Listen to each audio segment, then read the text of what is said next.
Vamos explicar Atos 10. Vamos ler do verso 1 ao verso 17. Abre aspas.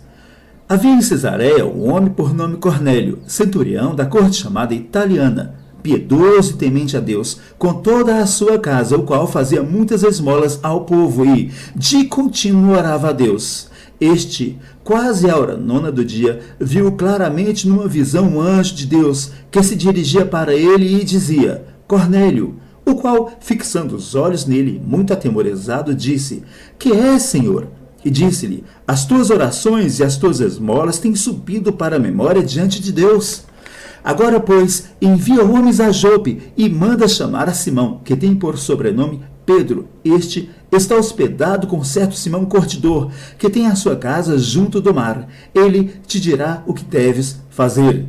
E, retirando-se o anjo que lhe falava, chamou 2 dos seus criados e a um piedoso soldado dos que estavam ao seu serviço, e, havendo-lhes contado tudo, os enviou a Jope.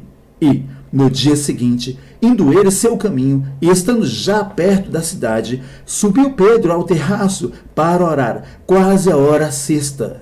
E, tendo fome, quis comer. E enquanto lhe preparavam, sobreveio-lhe um arrebatamento de sentidos, e viu o céu aberto, e que descia um vaso como se fosse um grande lençol, atado pelas 4 pontas, e vindo para a terra, no qual havia de todos os animais, quadrúpedes e feras e répteis da terra e aves do céu. E foi-lhe dirigida uma voz: Levanta-te, Pedro, mata e come.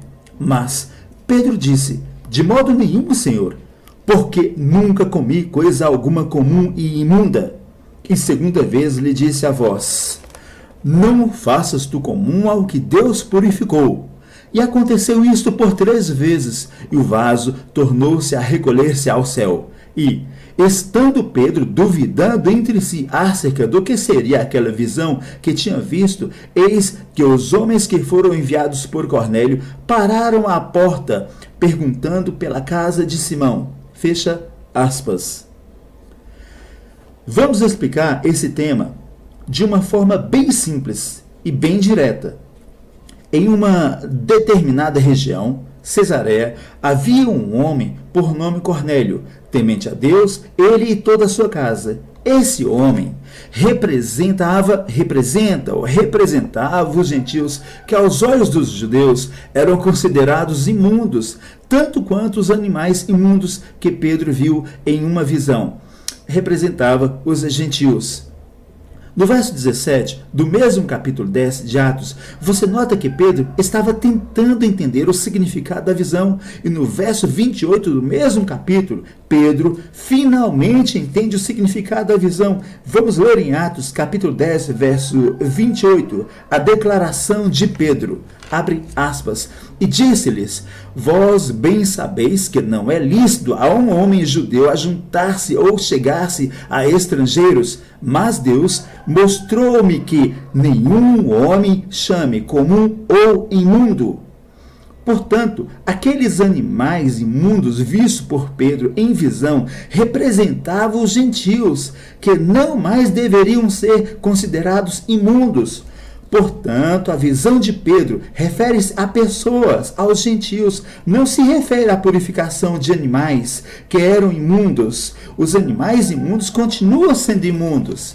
Permanece a declaração de Pedro: Nunca comi coisa alguma comum ou imunda. Você come carne de porco? De acordo com a Escritura, é imunda para consumo. Pedro nunca comeu carne de porco. Nós estamos falando de um personagem do Novo Testamento. O que é imundo para Pedro é imundo para nós também. Então, você vai dizer que o que entra pela boca não contamina. O Messias fez essa declaração. Nem os próprios apóstolos entenderam de imediato, pois, de acordo com a própria Escritura, foi pela boca que o pecado entrou no mundo. Depois, à parte, o Mestre explicou o significado aos apóstolos, que se tratava da tradição dos escribas, dos fariseus, de lavar as mãos várias vezes antes de se comer.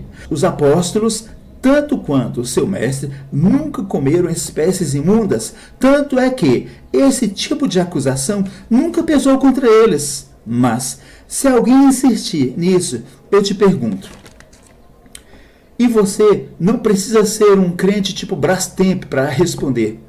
Pode ser um mediano. Responda. Você come sangue? Provavelmente não. Essa é a sua resposta, ou deveria ser a sua resposta. Não. Mas não é você que vive dizendo que o que entra pela boca não contamina?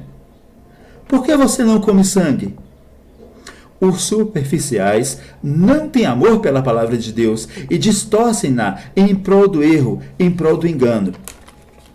Apocalipse, capítulo 18, versos 1 e 2, traz a seguinte declaração, abre aspas. E depois destas coisas, vi descer do céu outro anjo, que tinha grande poder, e a terra foi iluminada com a sua glória. E clamou fortemente com grande voz, dizendo, caiu, caiu, a grande Babilônia, e se tornou morada de demônios e coito de todo espírito imundo, e coito de toda ave imunda e odiável. Fecha aspas. Apocalipse 18, 1 e 2 nos apresenta uma mensagem mundial. E no verso 2, uma frase interessante. As palavras, ave imunda e odiável. Quando você vai até a Escritura, você logo vê que Deus abençoou toda a sua criação, as aves ou os animais em geral. A pergunta em Apocalipse é, em que situação uma ave ou um outro animal, tal qual o porco, é chamado de imundo? Se foram abençoados por Deus? A resposta, somente quando ele é consumido pelos homens, porque Deus proibiu. Essa é uma marca de Babilônia e as corporações religiosas que as compõem. A Escritura declara, Apocalipse 18, 4, e ouvi outra voz do céu que dizia, sai dela, povo meu, para que não sejas participante dos seus pecados e para que não incorras nas suas pragas.